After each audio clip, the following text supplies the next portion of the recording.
All right, thank you very much, Travis. We are joined today for our Frontier Rotary Candidate Forum by the candidates for School Board Ward 5. I will ask prepared questions with the candidates rotating going first. They will have 90 seconds to respond to each question and will also have 90 seconds for opening and closing statements. There will be no questions from the club members or the chat room. Our club president will be the timekeeper and the clock should be visible to all of us. He also has physical yellow and red cards as a backup. I should also mention this meeting is being recorded and will be posted to the club website. If anyone finds this objectionable, now is your opportunity to drop out of the meeting. As a reminder to the candidates, we ask that you unmute when it's your turn to speak and then remute when you are finished. Opening statements begin with Steve Hallgren. You have 90 seconds. I'm currently the Ward 5 representative on the Stillwater Board of Education. I was appointed to that position and I am seeking election to complete the remainder of the term. There are three things I can bring to the board. I'm a lifelong educator, so I have broad experience in education, trying to create the greatest or the best learning environment through innovation and creativity. It's a diverse background. Most recently, I was a teacher in high school biology in Tanzania, East Africa. I taught 10th graders. The class size was 90 students in a too small room, broken windows, and a handful of chalk and a blackboard. But there's nothing like a situation like that to focus your attention on what is really important to the learning environment. I've lived in Stillwater for a long time, raised 3 children here, been here for over 30 years, and greatly appreciate the Stillwater public education system. We had our children in K through 12. A third thing I can bring as a research scientist is an analytical approach to solving problems. I think it's very important to have an objective view of problems, trying to reach the best solutions for the community. This is not a career advancement for me. I'm simply seeking to use my background and my expertise in something that I would really enjoy doing, and that is serving the community on the Stillwater Board of Education. All right, thank you.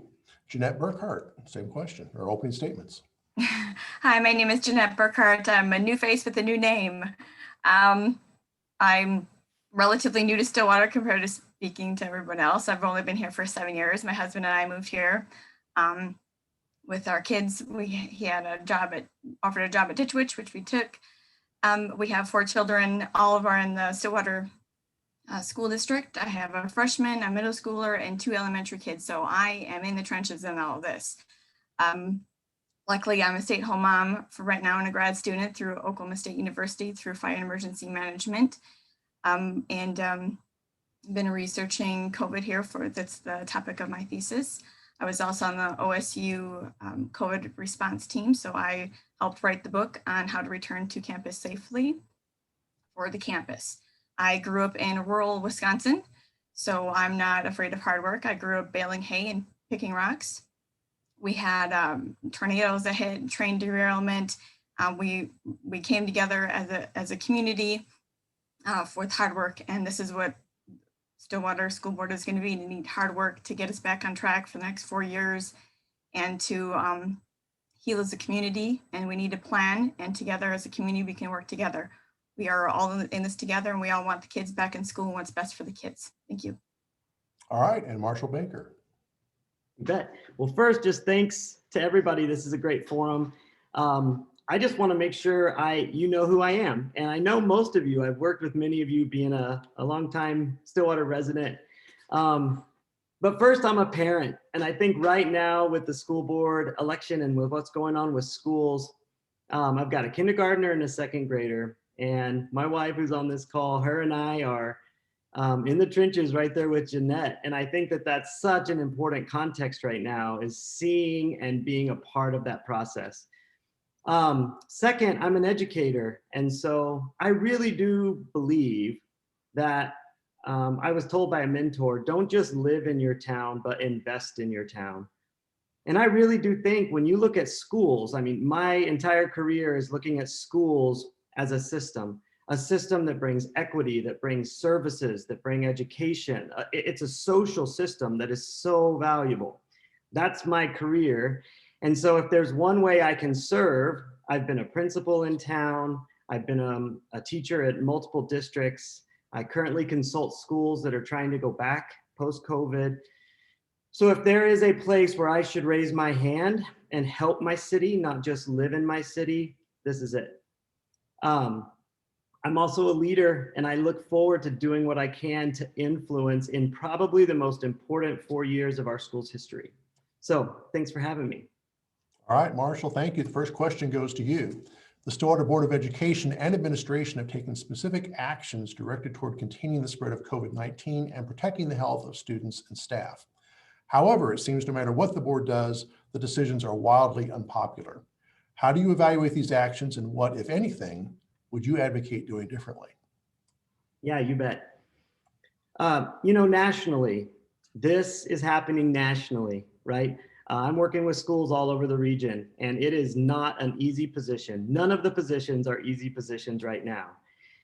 But, I read the other day something that stood out to me, and it's just this idea that, like, when our survival system is overwhelmed, we move into kind of fear and anxiety and concern. And I think a lot of that's what's fueling this conversation. And so how do we resolve that? I think there's really ways that we can focus on owning the fact that we are surviving and acknowledging that, and then moving forward in ways that we thrive. The biggest thing that I've seen is we've relied on the color system. So this coding system has put us into kind of a passive position. And I see other districts that's not where they're at. And so when we just are waiting for the numbers to come out to see if we're red, blue, green, or orange, it puts us in this passive rather than proactive position. I really think I'd love to get into some conversations now as we move forward to think about when we are red, how do we proactively start to regain trust? Because ultimately, when we have a good plan, then we breed trust, and trust then gets everyone kind of back on the same page. And I think that that's really important right now. All right, Steve Hallgren, same question. Thank you. Well, the Stillwater Board of Education is responsible for overseeing the process for coming up with a protocol, and that was done in Stillwater. There was a large group representing all the elements of the community that put a lot of work into coming up with a protocol. And it's certain in these difficult times when often there are no good answers, someone is always going to be disadvantaged by the results. So I think so far the process has worked well. It hasn't, it's created a lot of difficulties for some, and everyone is suffering. It's some more than others. But the process, the board oversees that process. We're in a period now where there can be some changes in that. It's a continuation of that. The protocol committee is looking at how the Stillwater public education system should be working under these very difficult conditions. And don't forget, it's a huge organization, the school system, if you include all the parents and students. So we have to move very carefully with that. I think one thing that might be improved a bit is the communication of the problems that everyone is facing and how to deal with it, and what are the meanings of all the different aspects of the protocol. In fact, it is a lot more than just a color system. The superintendent is working every day to find input from many experts all around the state, including the Stillwater Medical Center and other experts in this system. It's not just a color system. All right, and Jeanette Burkhart. First and foremost, I think it's a communication. I know the parents are frustrated, they're upset. They feel as if they're not being heard. And with the color code system, we're just in a holding pattern. And I think from what I can tell, waiting for the numbers to go down is making the problem worse. So I think we need to come up with a new plan. We need to reevaluate where we are, what we're doing, what surrounding school districts, in Oklahoma and nationwide are doing, and we need to put those into our school systems and talk to our community and talk to the teachers and have open communication here. And also in the beginning, we didn't know what this was, right? Nobody did. And now we have some more information, so we need to use that new information. And I give a shout out to those people that made those calls, made those protocols. And I was part of the team at OSU making those calls and and researching and, going through and seeing what worked and lessons learned for, in earlier pandemics and epidemics. We need a plan to move forward. And I think if we have a plan together as a community, we can, everybody will know it, right? And we can work together and make a plan so we can move forward. And having a plan, then people know what our next step is, so they can look and not feel like they're just stuck where we are currently. All right. Thank you, Jeanette. The next question goes to you. Since my departure from the Board of Education in 2017, the board has struggled with a tremendous amount of turnover, both from long-term members retiring and newly elected board members resigning after short tenures. And in fact, this election is a result of such a resignation. Are you committed to completing the remaining 4 years of the term for which you are campaigning? Yes, I'm committed to that. If I wasn't committed to that, I wouldn't be running. I see the need to serve. I think I can help. And being part of the community, going back with Marshall was saying before, is, we need to be part of the community. And I definitely have skin in this game with 4 kids. We're not going anywhere. We bought a fixer-upper here in town and we're continuing to fix it up. I now know how to lay tile, which is a good skill to have. And we're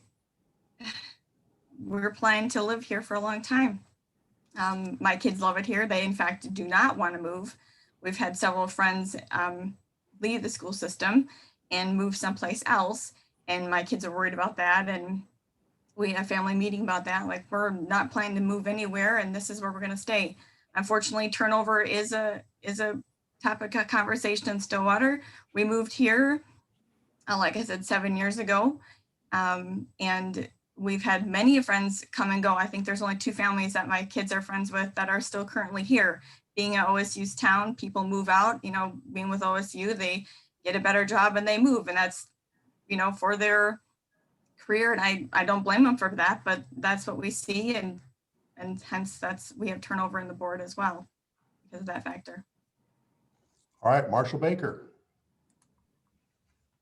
Yeah, absolutely. I'm just like Jeanette. I wouldn't be running if I didn't have a commitment to that.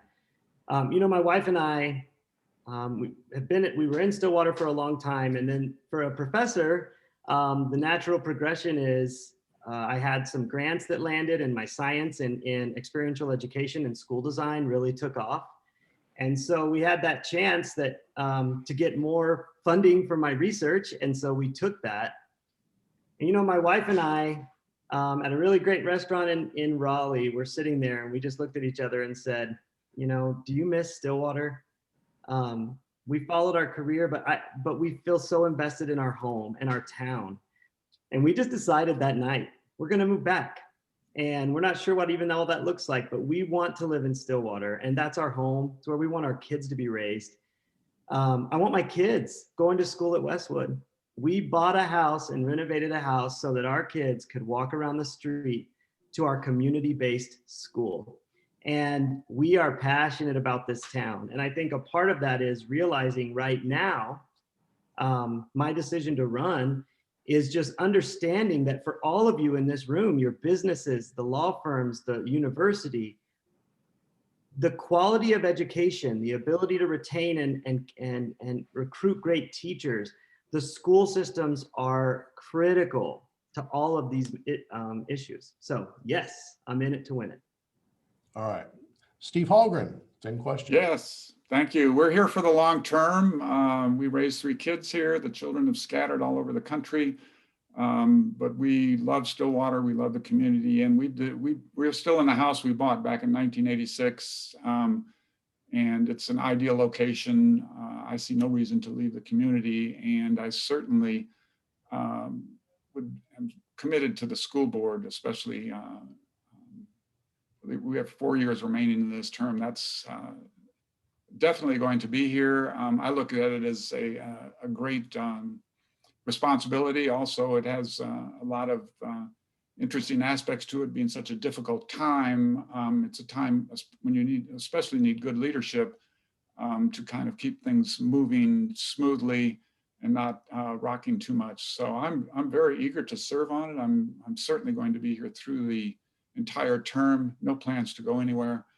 looking forward to working on the recovery from this epidemic. It's created tremendous hardship, but there are going to be wonderful things that we can do in the future, having learned tremendous aspects to the community that we can take advantage of to work towards even a better education system once this epidemic is over. All right, Steve, next question goes to you. The pandemic has placed financial pressures on districts across the country. What should our district be doing now to prepare for possible state funding reductions over the next couple of years? Oh my, well, I think that the current situation is that we are in a very favorable position financially, and we have got a great crew working on the financial situation. Where is the money? Doing some very creative things to make sure that the financial situation for the district is solid and looking towards the future. And I guess one might argue that there are going to have to be some cuts. We're going to have to do that in the most judicious way. One thing about running a big organization like this is just to have the top quality persons employed in order to do their jobs. And currently we have persons who are excellent in the financial angle of the district, all the way up to the superintendent, who are foreseeing these problems, know they're coming up, and every day making plans of, almost instant, in real time, instantaneously, where we are and where the problems are going to arrive. And that's the best we can do with it. And I think we're in a very good position. We get reports every month, and even more, sometimes more often than that. And we are looking towards some difficult times, but when those times arrive, I think we'll be in a good position to make some corrections where they are necessary, but without any great shocks to the system. All right, thank you. Jeanette. That's a very good question. I was looking at the numbers last night about how many kids have left the school system. And that worries me because my kids are still in the school system, and wondering what that's going to look like, what our future holds. And I think being part of the board, we can use the community. We have great people in the community. There are people already in those jobs where budget, and they can look at, cuts are going to have to be made. Unfortunately, we have wonderful teachers that are working their butts off and trying to help our kids. We need to continue to support them. We need to make our way back and build back better than we were before. We need to put up some mitigation measures that will support our kids, because this is not the first pandemic and it's not going to be the last. And so we need to make some structure changes maybe. I've looked at the budget, so I'm not really sure what that looks like. And have backup plans and have a backup for a backup plan. We need to mitigate this in case this should ever happen again, and to build back a stronger support system. And I am in grad school right now, and we look at systems and how to make it better. What happened before? What are the problems, issues that happened, and how we can make it better. And using our community resources, people right here in town, we can do that. All right, thank you. Marshall. You bet. Well, I agree with Stephen that we have talented people. But I think part of my advantage and part of why I'm running is when I look at those budgets, I have looked at the budgets. I have gone into the packets and looked specifically. My 20 years in public education disagrees with Steve that we're in a good position. We've got some really tough, sticky situations coming. For example, the currency in public education is average daily attendance that's measured in October. Schools are allowed to report their attendance. They can choose which year they choose to report their attendance, which helps schools traditionally deal with the ebbs and flows. So that'll allow us, if that is still in place and that process remains, that will allow us to kind of lean on that to get past this trauma, this weird time. But there's a lot of discussion right now with the governor about changing that legislation. And so if that legislation changes, if we don't change the legislation, you end up with ghost students that, there's more students in a state than there are humans in the school. So we have to really watch that legislation because it could cause a major problem for us. We have the people to do it, but we should be aware. So the big thing we have to do is we have to regain trust financially. If we look at ourselves, fiscally, we have to regain trust and get those students back in our district because average daily attendance is our currency and we could be in trouble. All right, Marshall, the next question goes to you. And I will say this question is not being asked from a pandemic perspective, so please avoid answering from that angle. Yeah. If elected, would you work to keep the school district on its current course, or do you see a need for significant changes? I think our school district has done a great job establishing a solid delivery of instruction. But when I look at Stillwater, I think it's time for us to innovate. I think it's time for us to think about the next step for us as a school district. And where does that come from? Well, I'm working with a lot of innovation hubs around the region. And so I see schools choosing innovation models, partnering with folks to create early literacy centers and more innovative elementaries and elementaries focusing on language immersion. So I think innovation for me, when I look at our town, we run a pretty straightforward school district, right? We have elementaries, middle, high, junior high. It's good, but it's pretty traditional. We have the most talented teacher corps in the state. And I know that because I was a junior high principal and I saw our applications come in and my friends in other schools were talking about how they couldn't get people to apply. And I was struggling to choose from which talented teacher I would pick. We have incredibly talented teachers. This school is housed at a land-grant university that is built on innovation. We have a community of citizens that is supportive. And so one thing I'd really love to see is to capitalize on all those assets and to really be a model of not just a good school, but a school that is showing people how we do it. All right, thank you, Steve Hallgren. One of the Stillwater public education system is one of the best in the state, and I think they're tremendously innovative. The Board of Education works at the pleasure of the community, and I think that the entire community should be very proud of what they have achieved, but the board's getting its direction from the community, from everyone recommending what kind of things that they want for their community. We operate within the budget that, what Oklahoma, what Stillwater can provide. The education system that we've got in Stillwater right now is exemplary. It is a fantastic system. If you use the term some dramatic changes, I guess I couldn't agree with that. I don't see dramatic changes. There are a lot of forces operating in the country right now. You mentioned not to talk about COVID, but I think COVID has shown a light on some of those things. And there are going to have to be changes to adjust to the future.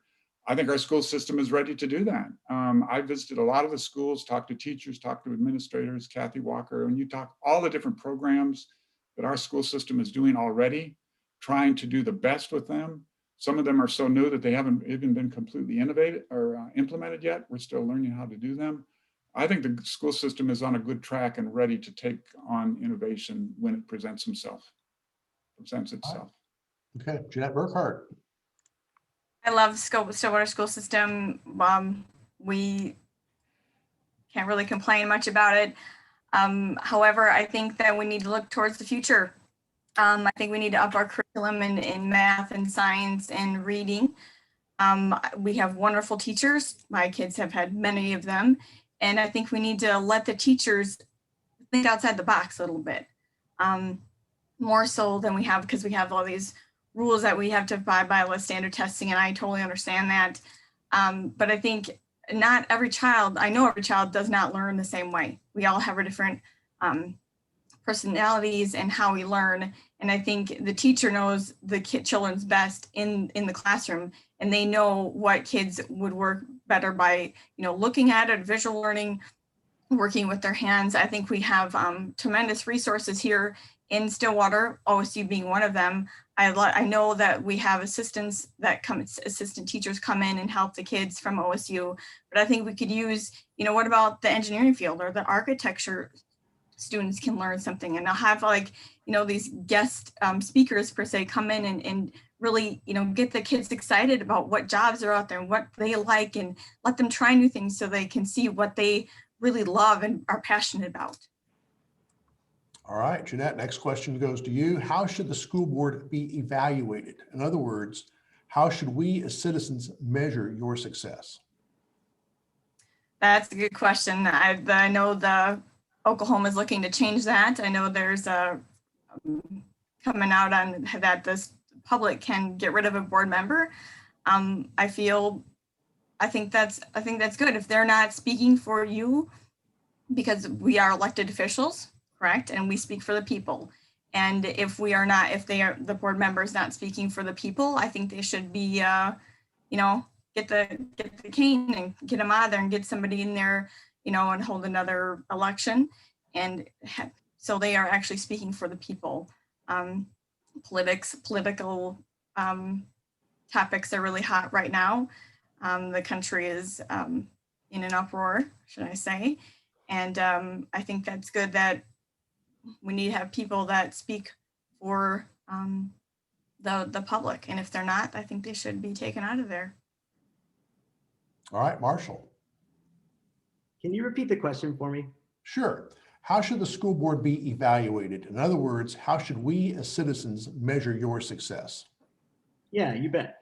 So as a previous board member, we had a retreat and we had someone come in and facilitate that retreat. And one of our conclusions was I was leading an effort to improve the evaluation of our superintendent. And a part of that process was, we should also be improving the evaluation of ourselves as a board. And so the way I helped do that is we as a team, we got together and we actually created domains for us as a board.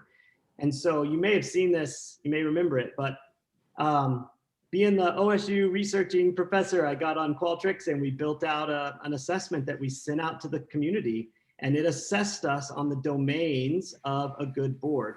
And the National School Board Association and the Oklahoma School Board Association have really good indices and metrics for how we should be evaluating ourselves.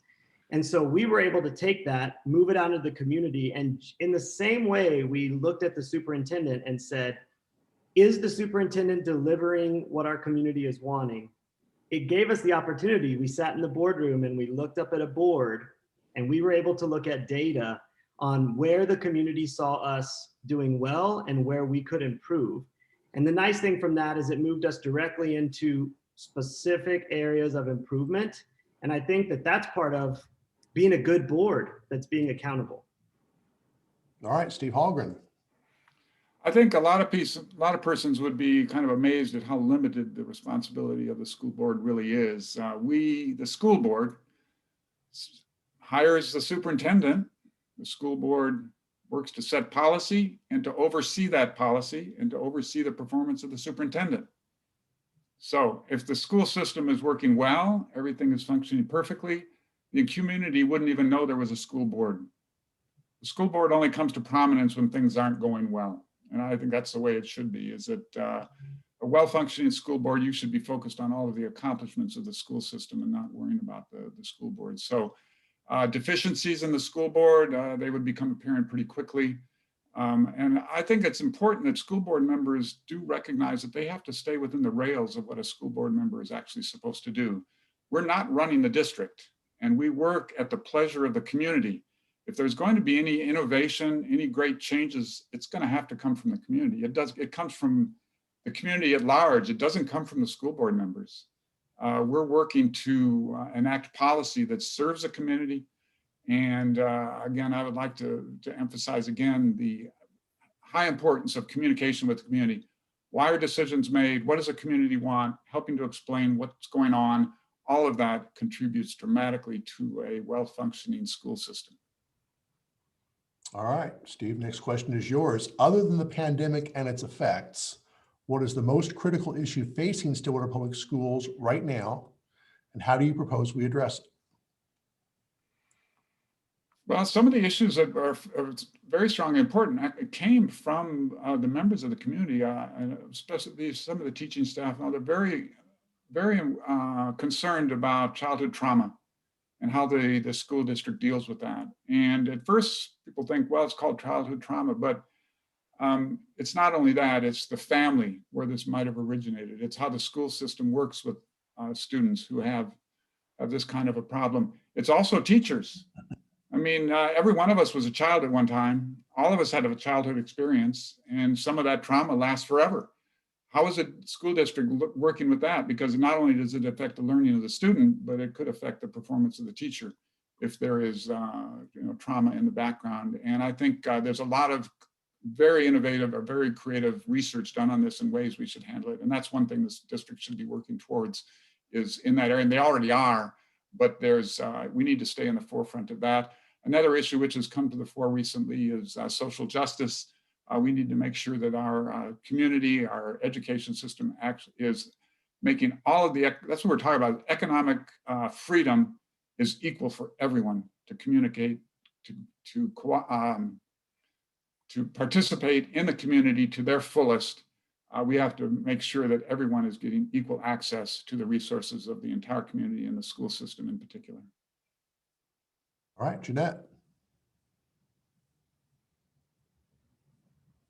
I think the first thing we have to deal with is food stability. 1 in 5 children in Oklahoma do not have food stability, and that's something that needs to be addressed. And also emotional trauma, kind of what's the same thing what Steve said, is the emotional trauma that comes with either the environment they're in, home issues, and the teachers are the ones that are right there, and they're the ones that pick up on that, and also need to be addressed. And also racial issues, doesn't matter where you live. I think every child deserves to have an education. All right, and Marshall.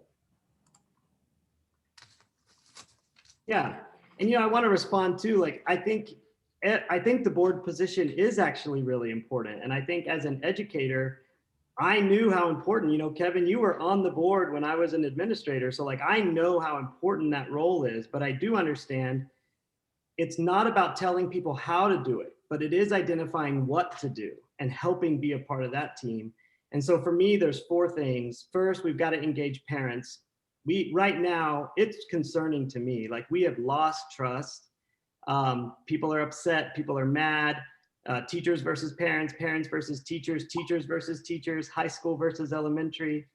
And that's natural in a time of trauma, but we've got to engage our parents. We've got to rebuild trust. Second, we've got to demand equity.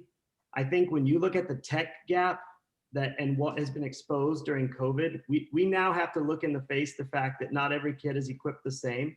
I think we've got to now address that more fully.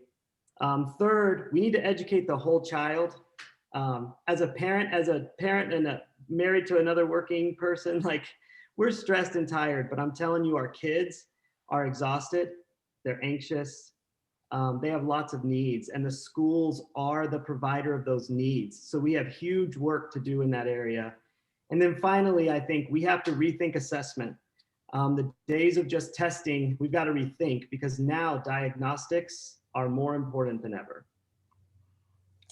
All right, Marshall. The pandemic has pushed educators to think outside the box and consider alternatives to traditional teaching methods. How do you see blended and online learning combining to meet the educational needs of students in future academic years? Yeah, well, I was also the principal at Lincoln Academy. And so one thing that I know is that every student in this district is uniquely different, and every student has different circumstances. And one of the problems that we talk about amongst educational consulting circles is that America since the 1920s has been deeply embedded in this model of industrial education. And so we move a lot of people through big buildings to get a lot of people through school.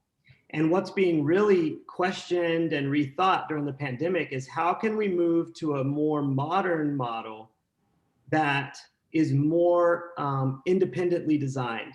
So how can we start to move away from that industrial model and into a model that is more engaged with each student? And I think we can see, first, we have to narrow the technology gap. Because to say that all this online blended learning is going to help and open new doors, that's only the case if everybody has access to the technology. So we can't continue to ignore that my kids have 2 awesome laptops, but that's not the case for everyone. But I do think when we look at online education and the ability to augment and remediate deficiencies in places other than the classroom, it starts to really open up the door for how do we get all students on level when students are all coming at different places in their progress. So there's huge potential for that in the future. All right, Steve. Well, it's unfortunate it took an epidemic to do it, but the crisis has caused us to make much greater use in our school district of information technology. And in the end, we're going to not be able to, we can't go back to the way it was before.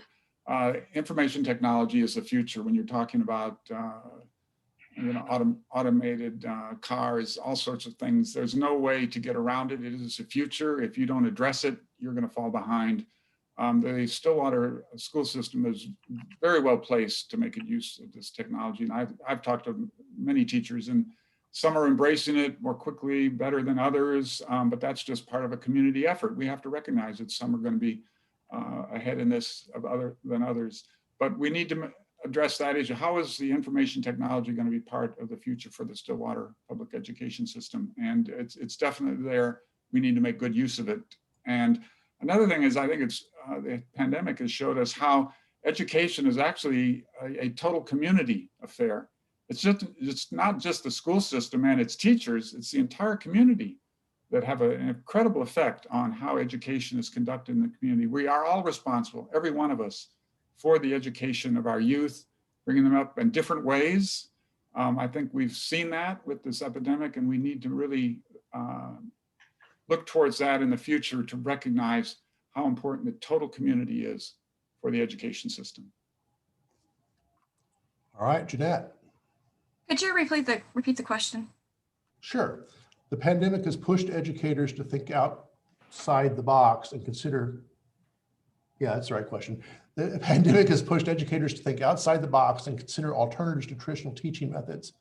How do you see blended and online learning combining to meet the educational needs of students in future academic years? Well, technology is the wave of the future, right? Kind of like what Steve said, if we don't jump on the wave, we're going to be lost in the ocean. Although being online and distance learning and only learning online is not the best for the kids. We need to find a happy medium. And I think we need to do that by talking to the teachers, talking to the kids, talking to the community, and figuring it out. I know when I was a kid, we're like, go to college, go to college, go to college, go to college, get a good job so you can pay your bills. And, you know, I know being in college, college is not for everyone. It just isn't. And that's why we're so unique and different. You don't need a college degree to, start a business.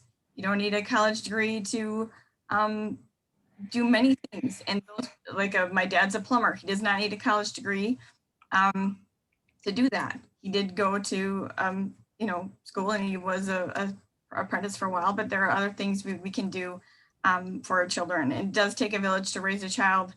There is a happy medium. We need to find out what that happy medium is and do what's best for our kids. And I think we really need to lean on our teachers because they are the experts in this. They've been doing it for a long time. They went to school to learn. And I'm an advocate of education.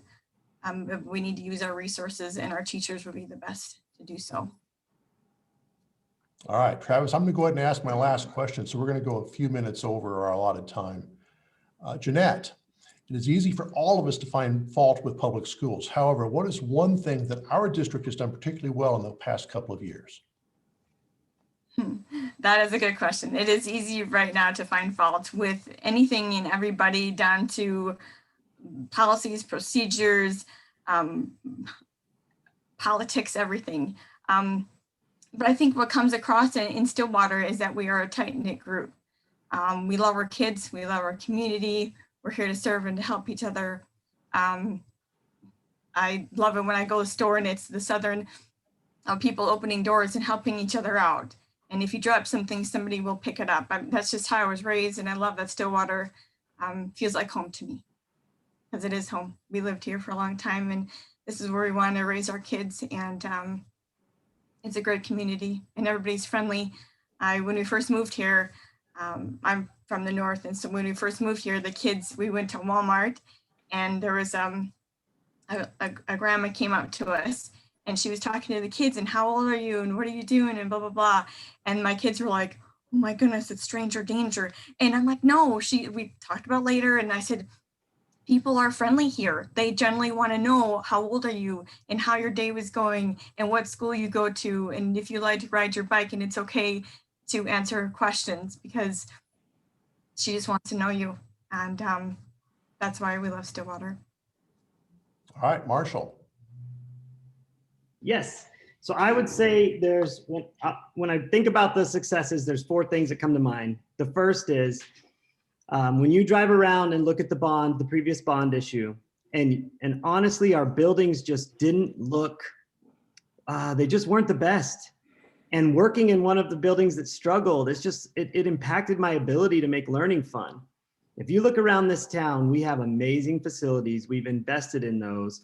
The bonds have been completed on time and on budget, and that is not easy. So that's a huge win. The second one, I would say Smack Week. It's one thing I see that other districts don't do, and these kids from the grassroots raise money that many foundations can't raise. The third thing is teachers.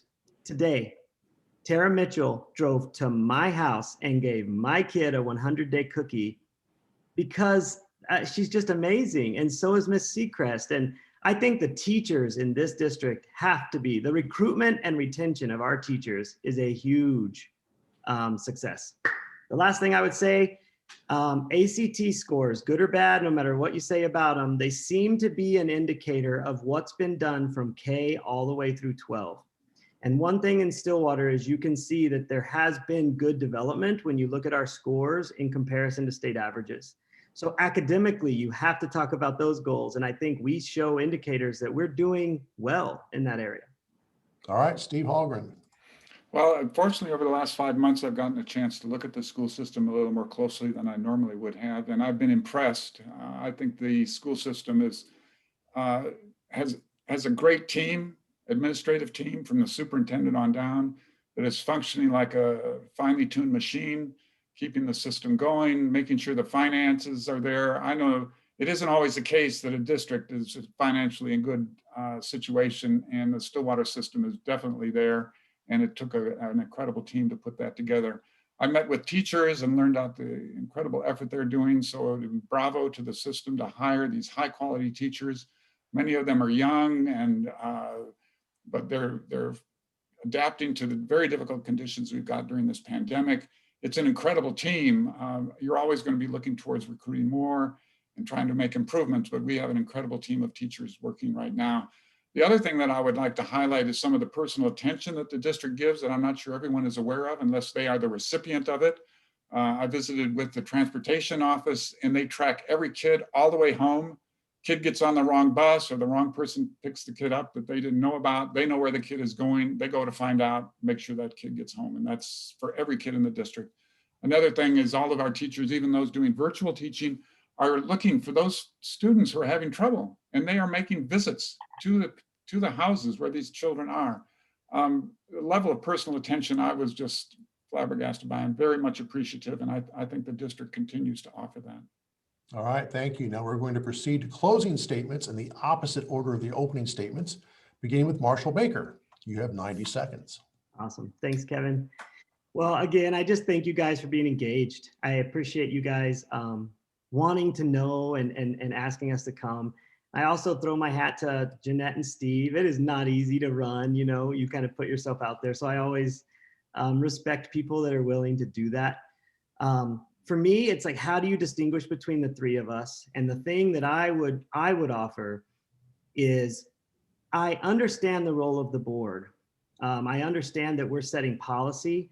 We're hiring and evaluating the superintendent and ensuring financial stability or record keeping. But the policy development and helping guide and support the superintendent and where we're headed, these aren't simple issues.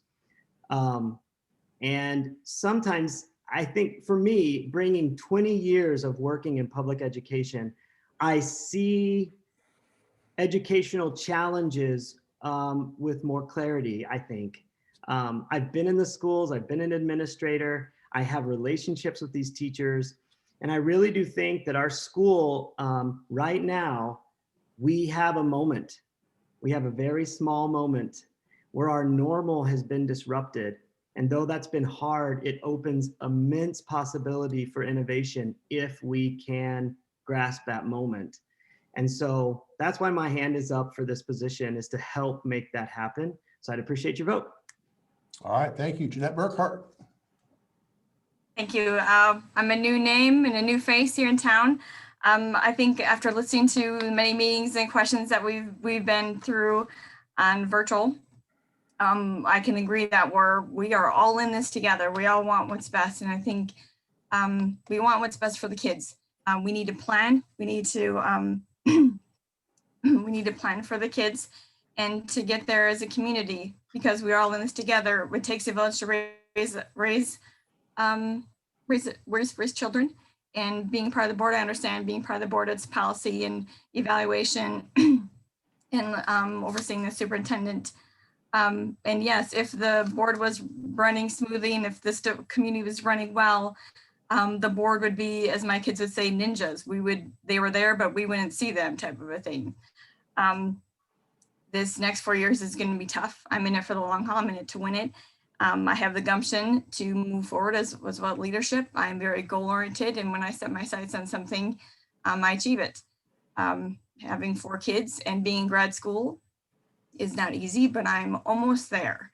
I understand COVID. I understand the protocols. I think we can work together and figure out a plan that we can move forward so that we can bring our community back together and that we can heal together and we can build back better. Thank you. All right, thank you. Steve Hallgren, you have the last word. Great. Well, thank you for this opportunity. I think we need more of this. In fact, one of the things I ran on when I first ran for the board was more communication. I'd like to see the board meetings done at the individual schools. I mean, the whole meeting. And break down barriers, do a better job of explaining what is going on in the school system. I'm a big proponent of that. So I appreciate this opportunity to meet and talk with members of the community. I think I bring to the board experience of an educator who understands what education is and its difficulties and the opportunities. And I'd like to work with the board in the future where we're coming out of this pandemic. It's going to be over sooner or later, and we need to be better for what we have learned from it. And I'd very much like to be part of the process developing that. Again, I think I understand the elements of the board, what it is and what it is not. So it's a guiding, it's leadership, but I would very much like to participate in that. All right, thank you. Thanks to each of the candidates for being here today. The election is next Tuesday, February 9th. If no candidate receives a majority of the votes cast, the runoff election will be April 6th. The candidates all have an online presence. Links to their pages are in this week's club email and today's calendar entry on the club website, frontierrotary.com, and will also appear in our website post containing the link to today's video, which will be available sometime this evening. Ward 1 candidates will join us for a forum on April 1 ahead of the April 6th general election. Mr. President, back to you. Thank you, Kevin, and thank you to all our candidates for your willingness to serve, especially in this most trying of times. Stillwater Frontier Rotary supports literacy, and so we will be donating a book to the Stillwater Public Library in honor of this candidate forum. Thank you to all the guests who joined us today. Thank you for joining us on video via Zoom. Join us next week, February 11th, for a presentation by Dr. Charles Kimball entitled Truth Over Fear, Overcoming Islamophobia. And we'll close out today's meeting by the 4-way test. You'll join me for the 4-way test. The 4-way test of the things we think, say, or do. Number 1, is it the truth? Number 2, is it fair to all concerned? Number 3, will it build goodwill and better friendships? And number 4, will it be beneficial to all concerned? Thank you again. We are adjourned. Thank you. Take care, everyone. Thanks to all the candidates for Thank being you here. so much.